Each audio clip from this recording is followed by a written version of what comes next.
Truly is a rather sick combo, my brother.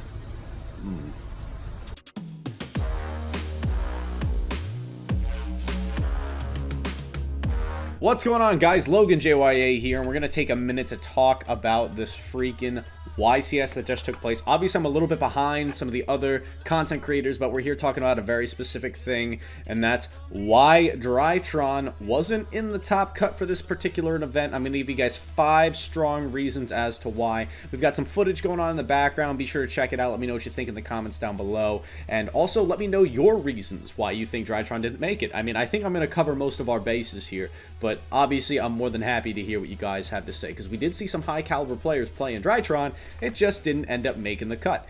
A lot of strong decks did, and it's also part of the reason that's going to feed into it. But without further ado, let's get into our reasons. Reason number 1, and probably the most important reason, is that I wasn't at this event. Therefore, I was unable to top the event by virtue of not being in the location and participating. Now, of course, I kid here, but, you know, come on, guys. Would have been topping that joint. You already know. You already know. Anyway, let's move on to our actual serious reasons. Reason number 2, and where we actually start getting serious here, is the prevalence of hand traps in this particular tournament, bro. And not just hand traps, but prank kid decks playing upwards of 12 to 15 hand traps. That is extremely oppressive for a deck like Drytron. We cannot play through 2 to 3 hand traps consistently. Can we do it as a one-off? Yeah, for sure we can. But can we do it consistently? Nah, we're actually going to struggle legitimately. We can break almost any board going second. I'll be honest, like, even the double butler boards with a 3-name hand, boom, easy. We can mop that up. But it really becomes a problem because we're not just dealing with the butlers on field. We're dealing with the Brave card that's providing the negate the Griffin Rider, and we're also dealing with the hand traps that are backing it up. I'm going to move on to reason number 3 now, and that's actually kind of interesting. I think one thing that I really noticed was that Scythe Lock and the Scythe combo actually took a back seat at this YCS. Now, I know what you guys are already going to say. You might already be commenting it right now. A Scythe Lock deck actually took 3rd place. That's my boy Enzo. Shout out to Enzo. We've had him on the channel before.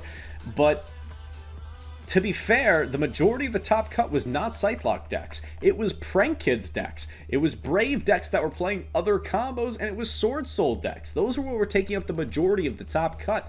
So we have to be aware of that when thinking about it. When decks are going, you know, Scythelock Turbo, even Cyber's Eldritch, Drytron has a strong matchup against that deck because we don't necessarily struggle against the Scythe Lock. We have so many alternative ways of winning, like Natasha, like Megalith package, or if you're playing it like Shuping strategy, you've got things like the bigger Herald package. We are in favor when there's a prevalence of people who are going Scythe Lock Turbo, because we don't have to worry about it as much compared to a lot of the other decks that are so reliant on the extra. Alright guys, reason number 4 why we didn't see that many Drytrons on the top cut. I tell you what, it's a real simple thing. It's that Drytron is a real hard deck to play nowadays compared to a lot of the other options out there. It takes a bit more thought. Now people are going to again be trolling a little bit saying Drytron's easy, alpha pitch zeta, we all know what to do. It's a lot harder to play through interactions and actually have that institutional knowledge when it comes to playing the deck that comes with playing it for a long time or practicing sufficiently through interruption.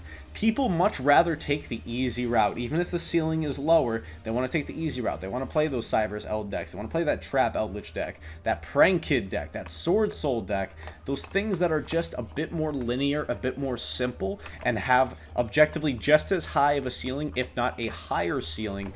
Nah, we can't. I can't say that with a straight face. Drytron's got a higher ceiling than most of those, but at the same time, it takes a very high caliber player to play Drytron at its full power with its full potential.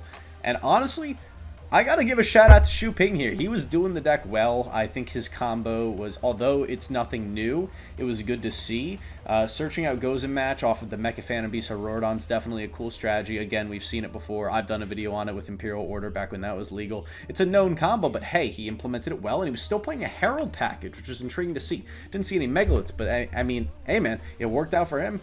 For the most part. I'm assuming it didn't work out too well, considering we didn't see him into the end. But that brings us to my final point why Drytron wasn't winning this event, and that's because it's the length of the tournament.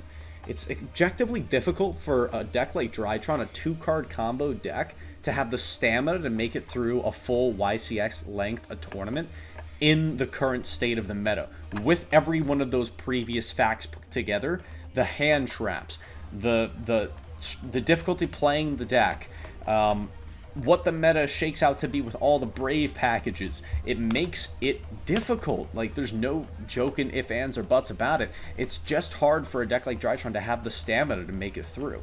And again, that's my take as to why Drytron wasn't getting first place at this particular tournament, unfortunately, and maybe was a little underrepresented in the top cut. I want to hear your guys' reasoning, and before we have people who just say the deck sucks, I want you to actually think about it and be like, obviously, think like a Drykage here and be like, okay, we see the deck do well in other formats like regionals or local levels, things like that. The deck swamps people.